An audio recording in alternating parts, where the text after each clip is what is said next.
on Jerusalem Dateline. This week on Jerusalem Dateline, the Middle East continues to react to President Trump's recognition of Jerusalem as Israel's capital. Palestinian Authority Chairman Mahmoud Abbas calls it the end of the peace process, while evangelical leaders say it will bless Israel.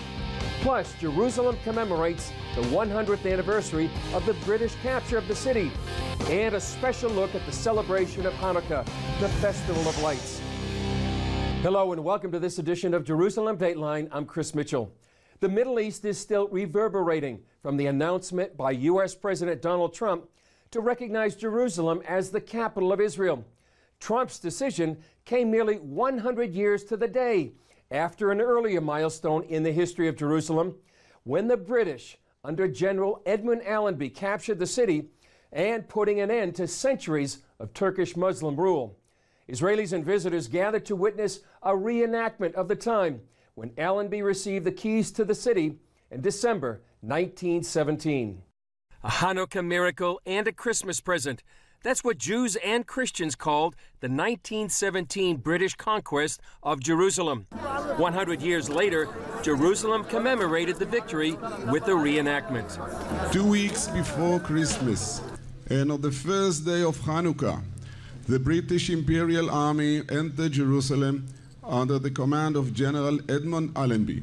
After General Allenby walked into the old city through the Jaffa Gate, he came here to the Tower of David and received the keys to the city, marking the end of 400 years of Ottoman rule. Henry Allenby, a relative of General Allenby, read from the same declaration of 1917. Every sacred building, monument, holy spot, shrine, traditional site of whatsoever form of these three religions will be maintained and protected. General Allenby, he was a great military man who conquered the land of Israel and understood our city Jerusalem and its role in the world. The anniversary celebration also welcomed a new exhibit at the Tower of David Museum. It was a moment of hope for the people of Jerusalem who suffered so much from the war, from hunger. They waited for the change. This wasn't about a demanding surrender of Jerusalem. That's why he got off on a horse. He wanted to show humility. The great-grandson of Major General John Shea, who accepted the surrender, also joined the celebration. To be here on the 100th anniversary of the surrender and of Allenby's entry into Jerusalem is very proud-making and also rather humbling. An important aspect of the victory was Allenby's faith. General Allenby was a devout believer in Yeshua and knew his scriptures extremely well, including the prophecies of Jerusalem. And when when the Lord gave him the prophecy of Isaiah 31:5, like birds flying about, so will the Lord of hosts defend Jerusalem. Defending, he will also deliver it. Passing over, he will preserve it. He was given the idea of planes flying over and dropping leaflets that said, "Leave the city now." So that's why he was able to take it out without destruction, as the prophecy said. Without firing one gunshot, he walked into the city. Ken Thompson's grandfather helped conquer the city under Allenby. To me, it has a lot to do with the fact that Allenby was a believer, that he knew his scripture, and my grandfather got to be there, was there with that. It was part of the history. General Allenby had a gift for Jerusalem mayor Nir Barkat. 100 years ago, I stood here and I received the key to this wonderful city. And I think that 100 years later, it's about time that I return it. Good for you. So it's a little bit rusty, but you know, keep it, watch it, it's the only copy. So to another 100 wonderful years here in Jerusalem. Thank you. While Israelis commemorated the capture of Jerusalem 100 years ago, ironically, a number of Islamic leaders gathered in Turkey, the head of the former Turkish Ottoman Empire, to reassert their claim to the city. They condemned the decision by President Trump to recognize Jerusalem as the capital of Israel. Turkish President Recep Erdogan organized the meeting and called the nations of the world to recognize Jerusalem as the capital of Palestine. I invite all countries who protect international law and justice to recognize Jerusalem as the capital of the occupied Palestinian state. We cannot be more delayed. As Islamic countries, we will never give up on our demand of a sovereign and independent Palestine with Jerusalem as its capital. Palestinian Authority President Mahmoud Abbas also attended the meeting and said because of Trump's decision, his people won't accept any role for the United States in the Mideast peace process, quote, from now on. He wanted the United Nations to take charge of the peace process. Abbas also is refusing to meet with U.S. Vice President Mike Pence when Pence visits the Middle East. But at the White House, it was a different story. Evangelical leaders gathered around President Trump as Mike Evans presented him with the Friends of Zion Award. The award is given to those who, quote, defend Israel without compromise. Evans founded the Friends of Zion Museum located in the heart of Jerusalem. It's dedicated to the heroes and the history of Christian Zionists who stood with the Jewish people during some of their darkest hours and who aided in word and deed the founding of the modern state of Israel. On the day of Trump's announcement, the museum unfurled a huge banner that read, God bless Trump, from Jerusalem, D.C., David's capital, to Washington, D.C. After presenting the award to President Trump, Evans and a number of the evangelical leaders spoke to the press. My name is Mike Evans. I'm the founder of the Friends of Zion Museum in Jerusalem, and this award was commissioned by the 9th President of the State of Israel, Shimon Peres, to recognize a leader, global leader, with courage to stand with the nation of Israel and the Jewish people. We believe no American president in history has done more to defend the Jewish people in the United Nations, globally, and the recognition of Jerusalem, we believe, is a strategic step that will bring peace. We believe it's the soul of the heart of the Jewish people. And this president has stood up with courage and integrity, and we are honored to recognize him for his support.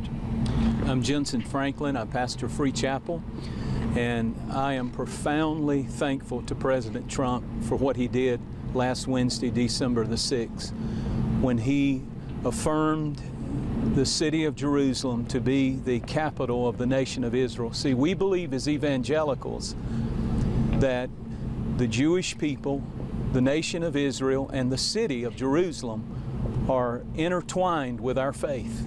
We cannot separate the two.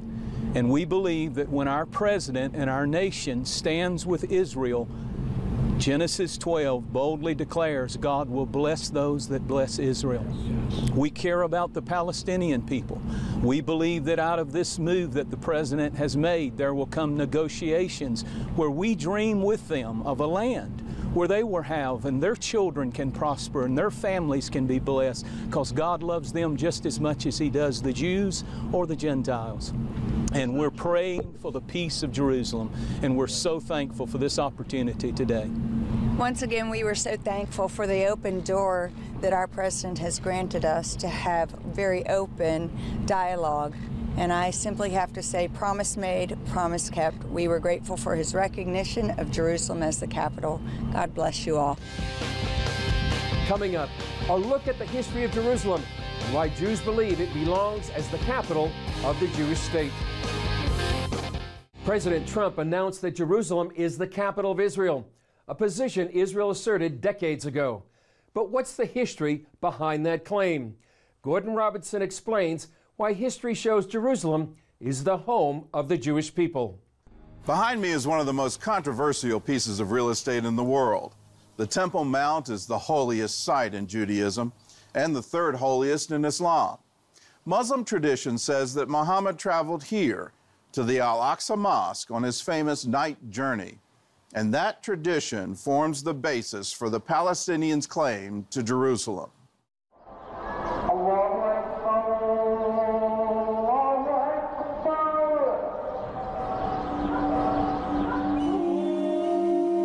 Arabs claim Jerusalem as the Islamic city of Al-Quds. But there's no record that the Prophet Muhammad had ever been there. And even his armies didn't arrive there until 5 years after his death. The city of Jerusalem isn't mentioned even once in the Quran, while the Hebrew Bible mentions it more than 600 times. In Muhammad's lifetime, it was a fairly unimportant city in the Byzantine Empire.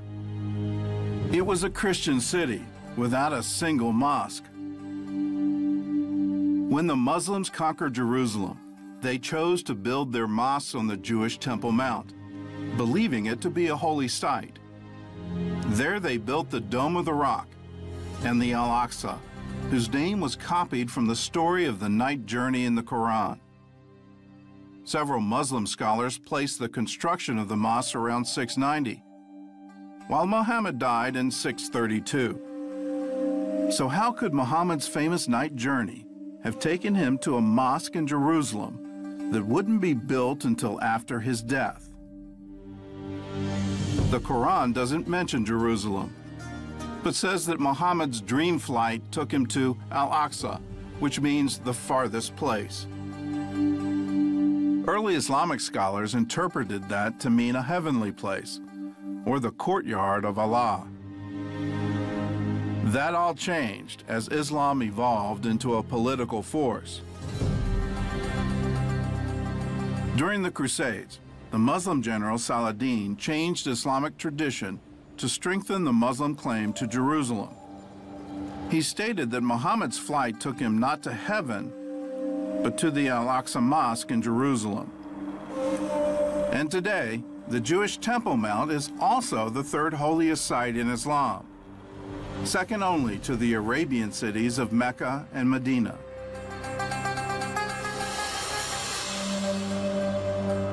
Muslims believe that once they claim a piece of land, it belongs to Islam forever. Still, at the beginning of the 20th century, Islamic leaders acknowledged the Temple Mount's Jewish history. In 1924, Jerusalem's Supreme Islamic Council published this tourist pamphlet on the Temple Mount. It says the site's identity with the site of Solomon's temple is beyond dispute.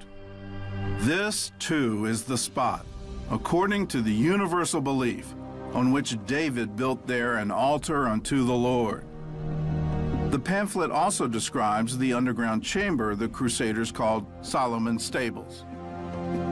It dates probably as far back as the construction of Solomon's Temple. In 1927, a strong earthquake damaged the mosque, and during renovations, archaeologists analyzed the structure.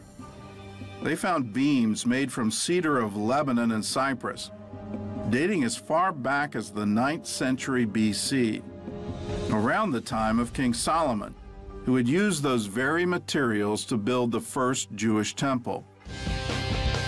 Up next, a look at the place where many people believe Jesus was born. When we come back. Vice President Mike Pence plans a visit to Israel and the Palestinian areas. As part of that trip, he wanted to visit Bethlehem. But after President Trump announced Jerusalem was the capital of Israel, some people in Bethlehem don't want the vice president to come. During the Christmas season, Christians from around the world visit the place where Jesus Christ was born. Most visit the Church of the Nativity, the traditional site of the birth of Jesus. But after 2,000 years, do people really know where Jesus was born? Here's a story we did several years ago investigating that claim. This is the place where Jesus Christ was born. Professor Kastandi Shamali teaches history at Bethlehem University and is an expert on the Church of the Nativity. The Church of Nativity was built over this place in 326 when Emperor Constantine decided to declare Christianity as the official religion of the Roman Empire. Since then, pilgrims from all around the world started coming to Bethlehem to visit this place. Inside the church, the original columns from the 4th century still stand. Constantine's mother, Queen Helena, built the church. But why would she build it here? We do know that the identification of the site of where Jesus was born already traditionally goes back to the middle of the 1st century AD at least. In the 1st century, the Roman Emperor Hadrian destroyed the town of Bethlehem. After he destroyed the town, Hadrian built a temple and planted a grove of trees over the site where Christian pilgrims had come to honor the place where Jesus was born. What was left of the house, which was only a cave where the Virgin gave birth to the child. And people remembered this, and people already within 15 years were going back to that site to visit it. In fact, this temple, instead of destroying the place, preserved the place. Jerome wrote in 396 AD, Even amongst those who are strangers to the faith, it is known that inside that grotto, he who is adored and glorified by the Christians was born. Through the centuries, the church itself went through a number of changes, but it's still one of the few churches in the Holy Land that was never completely destroyed. This is the main entrance into the Church of the Nativity. It's called the Door of Humility because you have to bend down in order to get inside the church. It was originally built by the Crusaders and then altered by the Ottomans in order to keep mounted horsemen out of the church. 1,400 years after Queen Helena built the church, Christian pilgrims still come from around the world. Many record their personal pilgrimage, both inside and outside the church. The central place lays inside the grotto. Many believe it's the very cave where Jesus was born. A star marks the exact location. Many crowd down the narrow stairs to get inside the cave. Down below, pilgrims often touch the star and record the moment they got to see the birthplace of Jesus. For many, it's a profound emotional and spiritual experience. Now when I open my Bible, as I do each morning when I'm here and I'm reading, well, now I can picture the places. It's just unbelievable. It's a live stream. Never expected to be here, but it's just awesome. Father Peter Vasco leads pilgrims to Bethlehem. He says it's especially meaningful during the Christmas season. I think it's an absolute wonderful occasion for pilgrims to come, especially so close to Christmas, to be here to pray at the spot where Jesus was born and to bring that prayer back in their own lives. But another event recorded in the Bible took place after Jesus was born.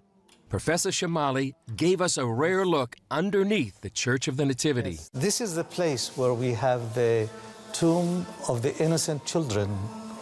Herod killed around 6,000 children from the whole area in order to kill Jesus Christ, because he don't want to have a new king that will replace him. We followed Professor Shamali down to some of the tombs below the church. Here are the tombs of the innocent children. These are the bones of some of the children that we believe were killed by Herod. But another significant event took place just outside Bethlehem. Pastor Steve Corey, a local pastor, showed us caves many believe were used by the shepherds on that holy night.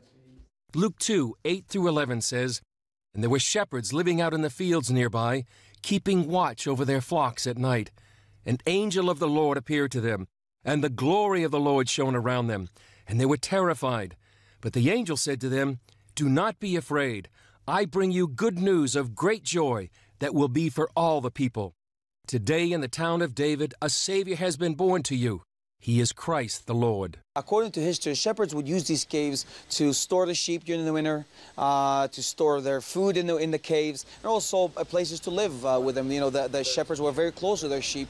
Those shepherds became the first witnesses to the fulfillment of a prophecy given 700 years before, when Isaiah proclaimed, "Therefore the Lord himself will give you a sign. The virgin will be with child and will give birth to a son, and will call him Emmanuel." Today, that Christmas message is still the same for pilgrims, professors, and pastors. The reminder that God himself came to earth to die on the cross and to be born in a manger. And this is the essence of it, is that people's lives are changed. People's lives will be changed if they hear about Jesus Christ. Up next, a look at the Festival of Lights, Hanukkah, and how Israelis celebrate the holiday in Jerusalem's Old City. For 8 days, Jewish people around the world celebrate Hanukkah, a holiday marking a great victory 2,000 years ago.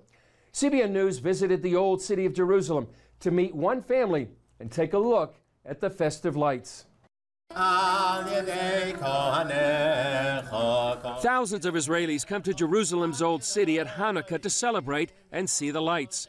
All over the world, Jews say special prayers, thanking God for miracles past and present, and light a special candelabra or menorah called a Hanukkah for 8 days.